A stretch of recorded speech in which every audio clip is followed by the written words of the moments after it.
It's rush hour in Kenya's largest city. Millions have been up since dawn in a daily struggle to get ahead. This is a society where a privileged few get a giant head start and most have to fight just to stay in the race.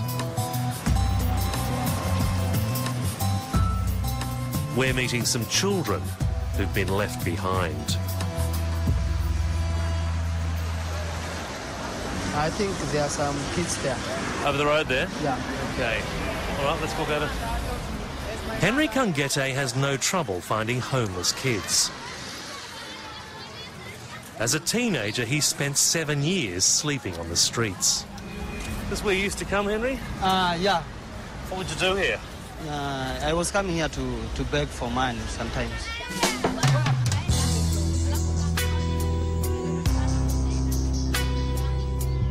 Most are barely in their teens, just as Henry Kangete was when he started life on the streets. They have no families, no shelter, and no comfort but sniffing glue. This boy, Dennis, is just 12. I begged money, and then when I am given money, I go and then I buy food. Yeah. And why do you sniff this? It's very bad for you. This is called a glue.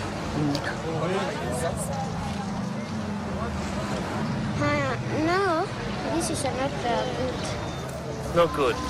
Na kwa nini unaivuta huu? When I go to school, I will not use this. Yeah. I will not use this.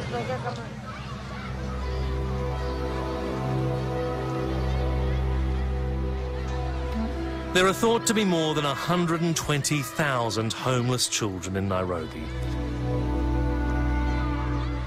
Some orphans, some runaways from abusive homes.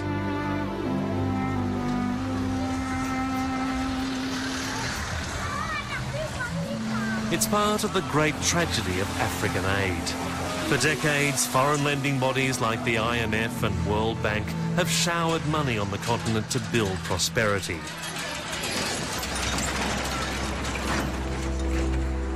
More than $500 billion have been given since 1960, yet most nations are now poorer than they were then.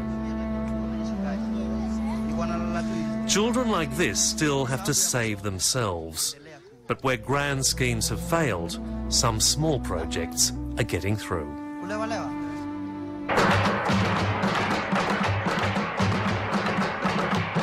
This is the school that helped Kangete crawl back. It's an outreach program that mixes book learning with video, sport and music. Run by an Italian-funded charity, the African Medical Research Foundation, it takes the classroom right to the street. Today, it's a music rehearsal in the heart of Nairobi's slums. The project has brought hundreds of children back to school, including 2 of Kangete's closest friends. Nico Corey, who's 17, was addicted to sniffing glue. Okay, tunajifunza hizi vitu. Tumejifunza kaa miezi 2 hivyo. Na supenda sana kuperform place kaa hii. No, wase wanapata message. Hizi si ati tunapiga tu, tunataka tu kupass message kwa watu. Elizabeth Niawira, who's now 19, was a teenage runaway.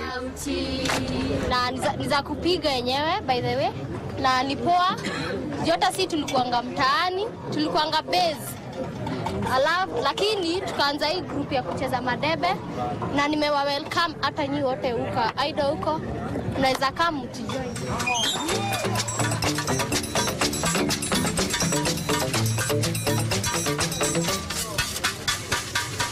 The idea is to get kids interested in coming and then show them just how much they can achieve, even with the scraps of rubbish they scavenge on the streets.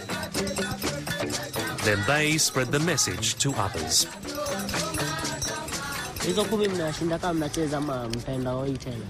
The project is now training Kangete, Nico and Elizabeth Niawira to make short documentaries about street kids.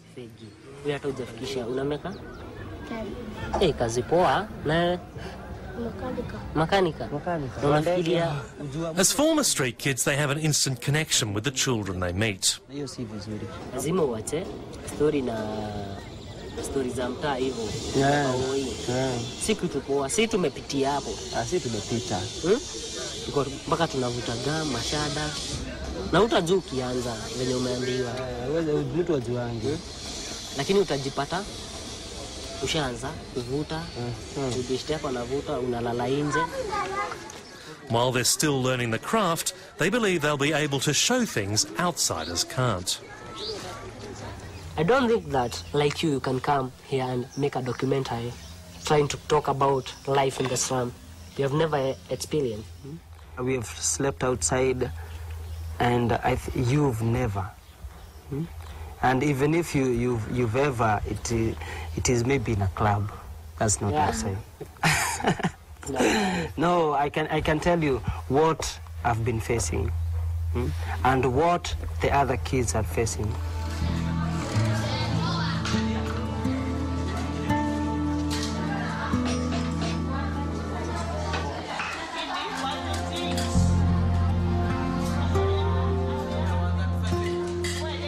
The project gives the children one solid meal a day. For many, it's the only one they'll eat.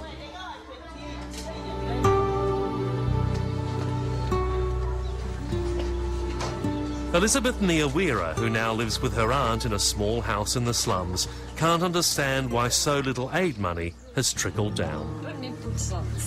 They give to big people who don't care. Maybe they think about themselves.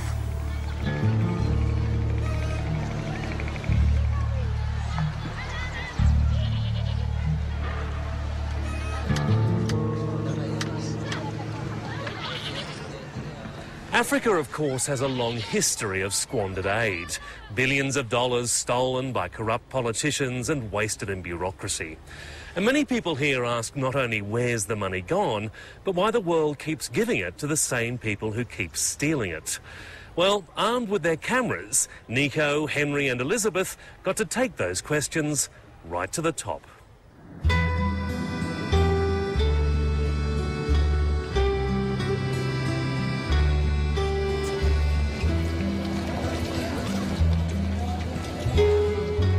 In October, the World Bank invited the trio to a development conference in Rome. It was the first time they had ever left Kenya. I saw St. Peter, many historical things like Colosseo, many things that I learned in the books, and I saw them lively. I was happy. But they were surprised to see the conference was almost entirely full of old white men. We kept on asking why we don't see young people. And they should be involved. Many women who are in poverty, girls, young girls. It's like choosing someone to represent you, like in football. And he has never played football. Back in Kenya, they've been using football to do what conferences just talk about. The matches attract homeless boys from the slums. They have to hand in their glue to watch or play. In participating, you don't get time to smoke, to sniff, and that you change little by little. Like now, here I am, I've changed. I'm no longer in the sniffing of glue, and I took 1 month to stop it because I was willing to stop. Was it hard? Yeah, it was hard because something was still pulling me into the situation, but I was like, I had my teachers. They now have even bigger dreams. Nico and Kangete want to become news cameramen. Elizabeth Niawira wants to go to university. After that, I want to become a big journalist. Yeah, who can pass message in Africa, help other youth people I don't want to see other youths, the coming generation, suffering. Yeah.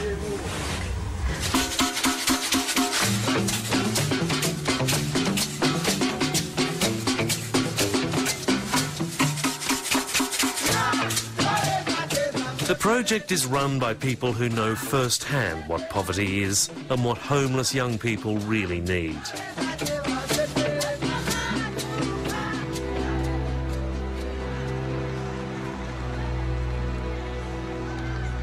It's a slow, hard process, winning over street kids one by one, then encouraging them to help those left behind. But it